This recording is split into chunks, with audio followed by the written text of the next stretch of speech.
There was a table set out under a tree in front of the house, and the March Hare and the Hatter were having tea at it. A dormouse was sitting between them, fast asleep, and the other two were using it as a cushion, resting their elbows on it and talking over its head.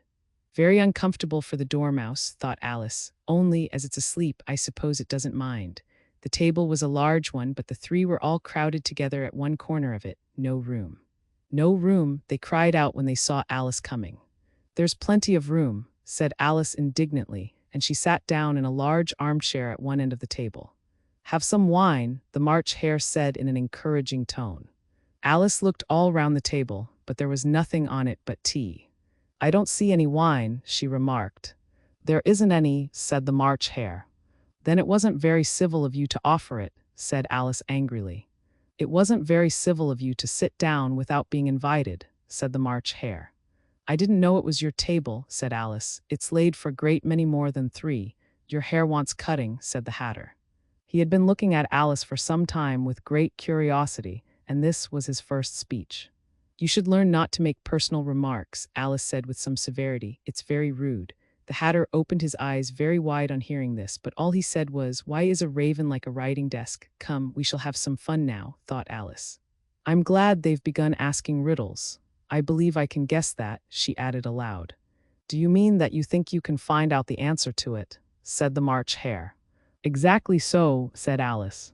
Then you should say what you mean, the March Hare went on. I do, Alice hastily replied. At least I mean what I say. That's the same thing, you know. Not the same thing a bit, said the Hatter. You might just as well say that I see what I eat is the same thing as I eat what I see.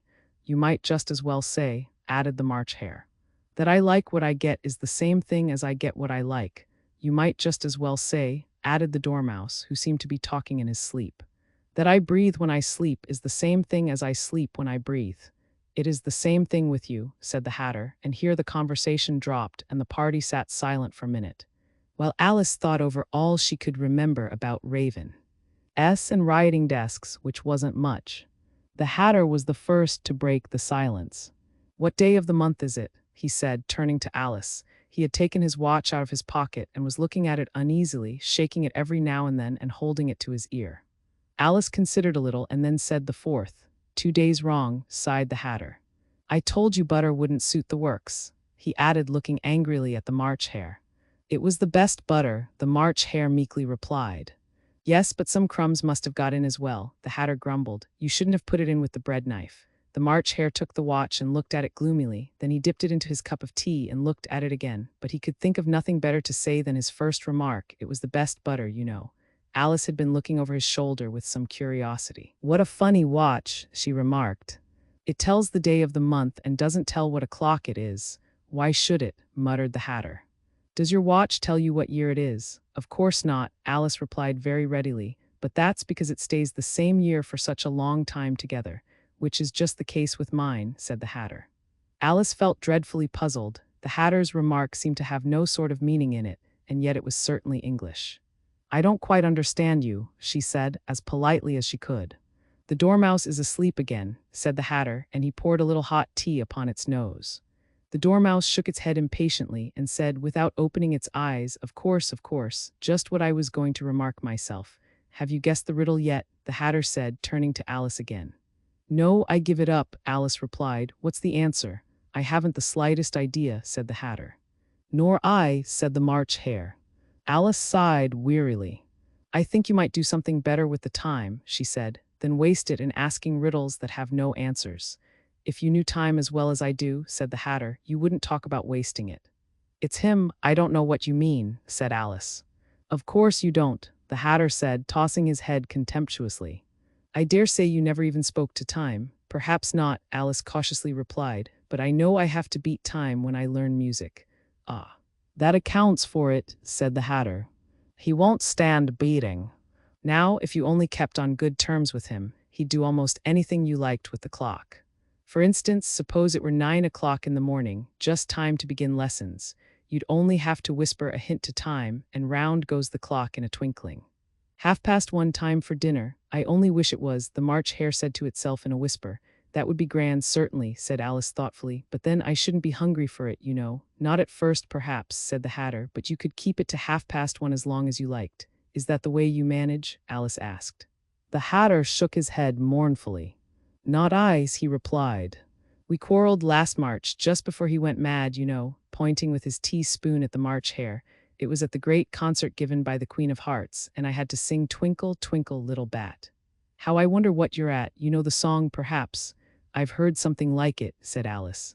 It goes on, the Hatter continued, in this way. Up above the world you fly, like a tea tray in the sky. Twinkle, twinkle, here the Dormouse shook itself, and began singing in its sleep, Twinkle, twinkle, twinkle, twinkle, and went on so long that they had to pinch it to make it stop. Well, I'd hardly finished the first verse, said the Hatter, when the Queen jumped up and bawled out, He's murdering the time. Off with his head, how dreadfully savage, exclaimed Alice. And ever since that, the Hatter went on in a mournful tone, He won't do a thing I ask. It's always 6 o'clock now.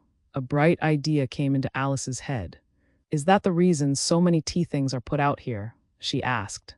Yes, that's it, said the Hatter with a sigh. It's always tea time, and we've no time to wash the things between whiles. Then you keep moving round, I suppose, said Alice. Exactly so, said the Hatter, as the things get used up. But what happens when you come to the beginning again? Alice ventured to ask. Suppose we change the subject, the March Hare interrupted, yawning. I'm getting tired of this. I vote the young lady tells us a story. I'm afraid I don't know one, said Alice, rather alarmed at the proposal. Then the Dormouse shall, they both cried. Wake up, Dormouse, and they pinched it on both sides at once. The Dormouse slowly opened his eyes. I wasn't asleep, he said in a hoarse, feeble voice. I heard every word you fellows were saying. Tell us a story, said the March Hare. Yes, please do, pleaded Alice. And be quick about it, added the Hatter, or you'll be asleep again before it's done. Once upon a time there were 3 little sisters. The Dormouse began in a great hurry, and their names were Elsie, Lacey, and Tilly, and they lived at the bottom of a well. What did they live on? Said Alice, who always took a great interest in questions of eating and drinking. They lived on treacle, said the Dormouse, after thinking a minute or two. They couldn't have done that, Alice gently remarked. They'd have been ill. So they were, said the Dormouse, very ill. Alice tried to fancy to herself what such an extraordinary way of living would be like, but it puzzled her too much, so she went on. But why did they live at the bottom of a well? Take some more tea, the March Hare said to Alice very earnestly. I've had nothing yet, Alice replied in an offended tone, so I can't take more. You mean you can't take less, said the Hatter. It's very easy to take more than nothing. Nobody asked your opinion, said Alice. Who's making personal remarks now? The Hatter asked triumphantly. Alice did not quite know what to say to this. So she helped herself to some tea and bread and butter, and then turned to the Dormouse and repeated her question.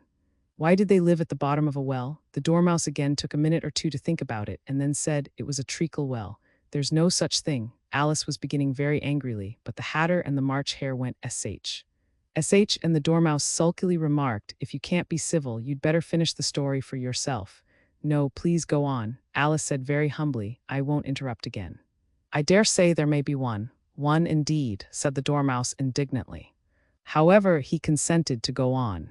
And so these 3 little sisters, they were learning to draw, What did they draw? Said Alice, quite forgetting her promise. Treacle, said the Dormouse, without considering at all this time. I want a clean cup, interrupted the Hatter. Let's all move one place on. He moved on as he spoke, and the Dormouse followed him. The March Hare moved into the Dormouse's place, and Alice rather unwillingly took the place of the March Hare. The Hatter was the only one who got any advantage from the change, and Alice was a good deal worse off than before, as the March Hare had just upset the milk jug into his plate.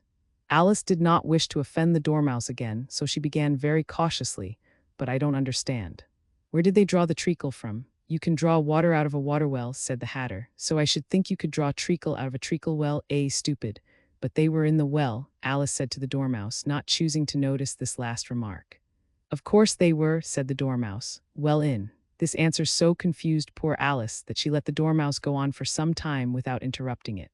They were learning to draw, the Dormouse went on, yawning and rubbing its eyes, for it was getting very sleepy, and they drew all manner of things, everything that begins with an M. Why with an M? Said Alice.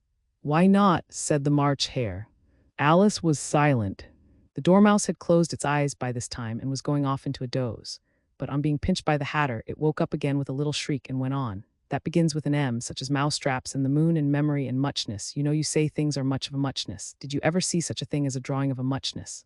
"Really, now you ask me," said Alice, very much confused. "I don't think." "Then you shouldn't talk," said the Hatter. This piece of rudeness was more than Alice could bear. She got up in great disgust and walked off. The Dormouse fell asleep instantly, and neither of the others took the least notice of her going, though she looked back once or twice, half hoping that they would call after her. The last time she saw them, they were trying to put the Dormouse into the teapot. "At any rate, I'll never go there again," said Alice as she picked her way through the wood. "It's the stupidest tea party I ever was at in all my life." Just as she said this, she noticed that one of the trees had a door leading right into it. "That's very curious," she thought. "But everything's curious today. I think I may as well go in at once." And in she went. Once more she found herself in the long hall and close to the little glass table. "Now I'll manage better this time," she said to herself, and began by taking the little golden key and unlocking the door that led into the garden. Then she went to work nibbling at the mushroom. She had kept a piece of it in her pocket till she was about a foot high. Then she walked down the little passage, and then she found herself at last in the beautiful garden, among the bright flower beds and the cool fountains.